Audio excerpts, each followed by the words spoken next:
ஓம் நம சிவாய. வணக்கம். பாவம் செய்த ஒருவன் தனது 3 ஜென்மங்களையும் எப்படி தெரிந்து கொள்கின்றான் என்பதை பற்றி சித்தர்கள் சொல்லியதை இப்பொழுது உங்களுக்கு சொல்லுகின்றேன், கேளுங்கள். பாவம் செய்தவன் பூர்வ ஜென்மத்தில் ஏதோ சிறிது புண்ணியம் செய்திருந்தபடியால் மிகவும் ஏழையாகவும் கஷ்ட ஜீவனமாயும் இல்லாமல் ஈர்க்கப்பட்டவர்களின் வீட்டில் வந்து பிறந்தான். அப்படி பிறந்த பின் 12 வருஷங்கள் வரையில் பால்யமாய் இருந்த பொழுது அவன் என்னென்ன காரியங்களை செய்து வந்தானோ அவைகள் ஒன்றும் அவனுக்கு ஞாபகம் இல்லை. இப்பொழுது அவனுக்கு வயது 55 ஆகிறது. 13ஆம் வருஷம் முதல் இன்று வரையில் அவன் செய்த காரியங்களை எல்லாம் நன்றாய் ஆழ்ந்து யோசித்து பார்த்தால் அவனுக்கு எல்லாம் ஞாபகம் இருக்கின்றன.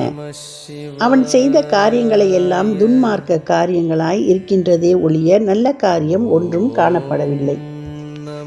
அவன் பாலியத்தில் பள்ளியில் வாசிக்கும் பொழுது பிள்ளைகளின் புஸ்தகங்கள், ஸ்லேட்டுகளும், குடை, இன்னும் அநேக வஸ்துக்களை எல்லாம் திருடி கொண்டு போய் விற்பனை செய்து தின்பண்டங்களை வாங்கி சாப்பிட்டு வந்தான். இவ்வாறு 16 வயது வரையில் பள்ளியில் வாசித்த பிறகு நின்றுவிட்டான்.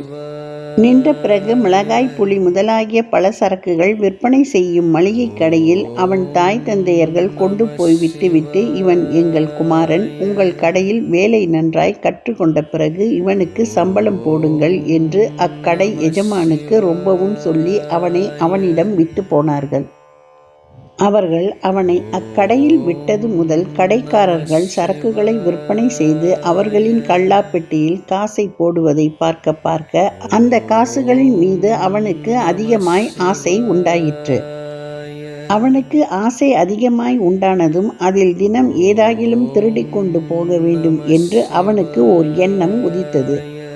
இவ்வண்ணம் உதித்தவுடன் எந்தவிதமாய் திருடி எங்கு வைத்து கொண்டு வெளியில் போக வேண்டும்? இவர்கள் பிரதிதினம் என் வேஷ்டியை அவித்து சோதித்து வீட்டிற்கு அனுப்புவார்களே, இதற்கு என்ன செய்யலாம் என்று யோசித்தான். பிறகு அவனுக்கு ஒரு எண்ணம் தோன்றியது. அதாவது, ஒரே வெள்ளியாய் இருக்கும் ₹1/2 எடுத்து ஆசனத்திற்குள் வைத்து கௌபீனத்தை நன்றாய் இழுத்து கட்டி நடக்கும் பொழுது 2 பிருஷ்டத்தால் அவ்வெள்ளி ரூபாயை இறுக்கி பிடித்து வெளியே சென்று விட வேண்டும் என்று எண்ணம் கொண்டு அதுபோல் பிரதிதினம் செய்து வந்தான். அவன் திருடிய காசை வீட்டில் கொடுக்காமலும் பிரதிதினம் தின்பண்டங்களை வாங்கி சாப்பிட்டு வந்தான். இது விஷயம் அவன் எஜமானுக்கு தெரிந்து அவனை கேட்டான். அப்பொழுது பதில் சொல்ல நாவில்லாமல் போனபடியால் எஜமான் அவனை பிரம்பால் நல்ல அடி அடித்தான். பிறகு உண்மையை சொல்லிவிட்டான். உண்மையை சொன்னதும் அவனை கடையிலிருந்து நீக்கிவிட்டார்கள். சில நாள் அவன் சும்மா இருந்து அதன் பிறகு வக்கீலிடம் குமாஸ்தாவாய் ₹20 சம்பளத்தில் போய் சேர்ந்தான். பிறகு வக்கீல் பொய் கேசுகளை மெய்யாகவும் மெய் கேசுகளை பொய்யாகவும் ஜோடித்து கேசுகளை ஜெயித்து வருவதை பார்த்தான். அதை பார்த்த பிறகு இவர் நம்மில் சேர்ந்தவராய்த்தான் இருக்கின்றான் என்று எண்ணி அது முதல் எல்லா வக்கீல்வாதிகளிடம் சாட்சிகளிலோ அல்லது பிரதிவாதிகளின் சாட்சிகளிலோ அவன் எதையும் பார்க்காவிட்டாலும் பிரத்யட்சமாய் பார்த்தது போல் சொல்லுவான். இதுபோல் ₹200 கொடுங்கள் என்று பெற்றுக்கொண்டு இவ்வாறு அநேக கேசுகளில் பொய் சாட்சிகளை சொல்லி பெரிய செல்வந்தன் ஆனான். அதுபோல் கொலை கேசுகளில் ஆயிரக்கணக்காய் ரூபாய்களை வாங்கி கொண்டு கொலை செய்யாதவனை கொலை செய்தான் என்று பொய் சாட்சிகளை சொல்லி அவனை தூக்கில் போடவிட்டான். இப்படி துஷ்ட காரியங்களால் தனத்தை சம்பாதித்து ஒருவனுக்கு ₹1க்கு வட்டியான 1 விகிதம் ₹1000 கொடுத்து 1000க்கு 10000 வரையில் வட்டிக்கு வட்டியாய் சேர்த்து கடைசியில் கோர்ட்டில் டிகிரி செய்வித்து அவன் வீட்டை ஏலம் போடவிட்டான். அப்பொழுது அவன் மனைவி மக்கள் எல்லோரும் வைத்தெறிந்து, அடப்பாவிய ₹1000 சரியாய் கொடுக்காமல் அதிலும் 6 மாதம் வட்டி பிடித்து கொண்டு கொடுத்து கணக்கில் 1000 எழுதி கொண்டு அப்போதைக்கு அப்போது நாங்கள் கொடுத்து வந்த ரூபாயை வரவு வைக்காமலும் எங்களை கேளாமலும் சம்மன் செய்து இப்பொழுது வீட்டின்மேல் வாரண்டு கொண்டு வந்தாய், நீ நாசமாய் போவாய் என்று வயிறெறிந்து அவனை சபித்தார்கள். இவ்வாறாக அநேக மோசங்களை செய்து பொருள்களை சம்பாதித்து அதை அவனது மனைவி மக்களுக்கு ஆஸ்தியாய் சேகரித்து வைத்து இனி மரணமடையப் போகின்றேன் அல்லவா, பாலியத்தில் இருந்து இதுவரையில் அவன் செய்து வந்த பாவ கர்மங்களை எல்லாம் நினைத்து கொண்டால் அவன் மனம் துடிதுடிக்கிறதே, இனி என்ன செய்வேன்? இந்த ஜென்மத்தில் அவன் பள்ளிக்கூடங்களிலும் கடைகளிலும் திருடினதற்காக மறு ஜென்மத்தில் மிகவும் கஷ்டவாளி வீட்டில் பிறந்து குடிக்க கூழும் கட்ட வஸ்திரமும் இல்லாதவனாய் இருந்தும் திருடினதற்கு கைகளுக்கு வெள்ளை குஷ்டங்களும் அங்கங்சு தேம்பல் போன்ற படைகளும் அப்படைகளில் ரணங்களும் அந்த ரணத்தில் ஊறலும் நமைச்சலும் உண்டாகி அவன் செய்த பாவ கர்மத்திற்காக ஈஸ்வரன் இவைகளை அவனுக்கு சிசையாய் உண்டாக்கி வெள்ளை குஷ்ட மருந்துகளும் படை மருந்துகளும் போட்ட போதிலும் போகாமல் இருக்குமோ என்னமோ தெரியவில்லை. ஆசனத்தில் ₹1/2 வைத்து ஆசனத்தை இறுக்கி பிடித்தபடியால் அவ்வாசனத்தில் மூலவியாதி உண்டாகுமோ? திரவியம் சம்பாதிப்பதற்காக ஆசைப்பட்டு பொய் சாட்சிகள் அநேகம் சொல்லி கேசுகளை கேலித்து கொடுத்தபடியால் பொய் சொன்ன வாயில் புற்று உண்டாகி நாற்றம் எடுத்து புழுக்கள் தள்ளுமோ? சொல்ப தொகை கொடுத்து வட்டிக்கு வட்டியாய் சேர்த்து அதை ஆயிரக்கணக்காய் பெருக்கி அவர்களையும் மிகவும் துன்பப்படுத்தி அவர்களின் திரவியத்தை எல்லாம் வாங்கி கொண்டபடியால் அவர்கள் வயிற்றெறிந்து சபித்தார்களே. இந்த கர்மத்துக்காக அவனுக்கு குஷ்டம் உண்டாகி காலால் நடந்து கைகளால் ரூபாய் வாங்கியதற்காக அவன் கை கால்கள் குறைந்து அதிலிருந்து சீல் ஒழுகி நாற்றம் உண்டாகி ஈ மொய்த்து இந்த நாற்றத்தை அவனும் மற்றவர்களும் சகிக்க முடியாமல் அந்நோயினால் அவஸ்தைப்பட்டு சாகும் வரையில் மிகவும் துன்பத்தை அடைய வேண்டியதாய் நேரிடுமோ? கொலை கேஸில் பொய்களை சொல்லி அவர்களை தூக்கில் போடவிட்டபடியால் மறு ஜென்மத்தில் ரயில் சக்கரத்தின் கீழே அல்லது மோட்டார் வண்டியின் சக்கரத்தின் கீழே அல்லது குதிரை மாட்டு வண்டிகளின் சக்கரத்தின் கீழே அகப்பட்டு கொண்டு மரணமடைய வேண்டியதாய் நேரிடுமோ? இவைகளைத்தான் பூர்வ ஜென்ம கர்மம் என்றும் தலையெழுத்தென்றும் விதி என்றும் பிராரப்த கர்மம் என்றும் சொல்லுவார்கள். அவன் இந்த ஜென்மத்தில் செய்த துஷ்ட நடவடிக்கைகளுக்காக மறு ஜென்மத்தில் முன் சொன்ன வியாதிகள் எல்லாம் அவனுக்கு சிசையாய் ஏற்படும் போல தோன்றுகிறது. இந்த கர்மத்திற்கு அவன் என்ன செய்வான்? இக்கர்ம பலனை தப்பிக்க ஈஸ்வரனாலும் சாத்தியமாக மாட்டாது என்று வேதங்களில் சொல்லி இருப்பதால் பெரியோர்கள் சொன்னதை அவன் கேட்டிருக்கின்றான்.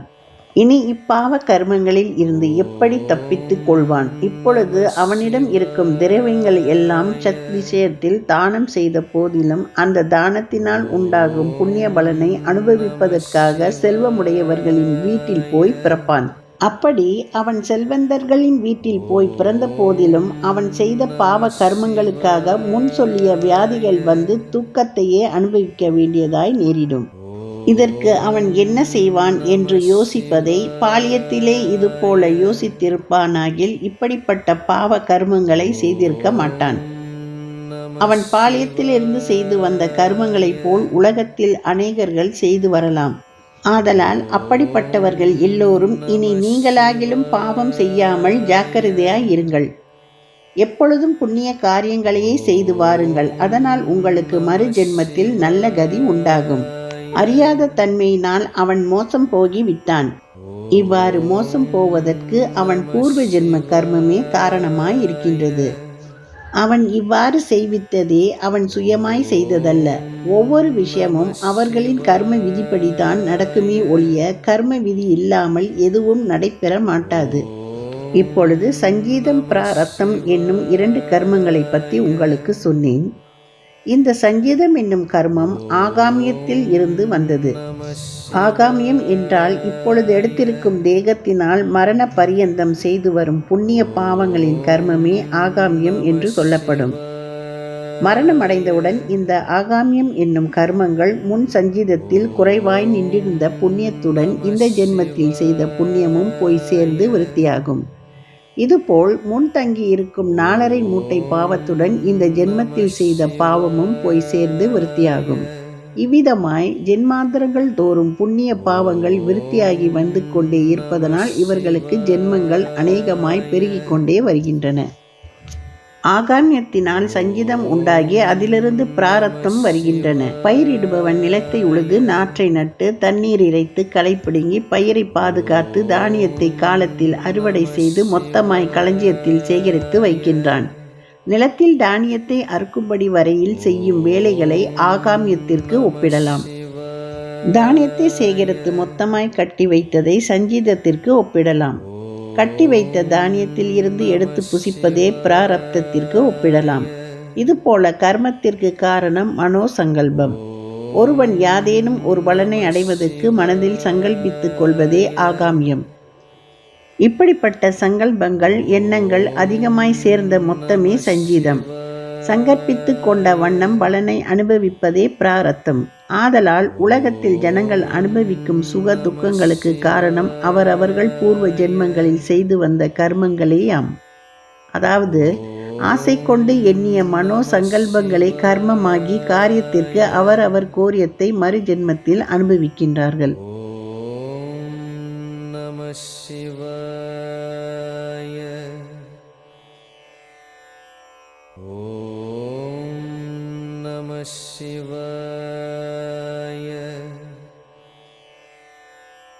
Om Namah Shivaya.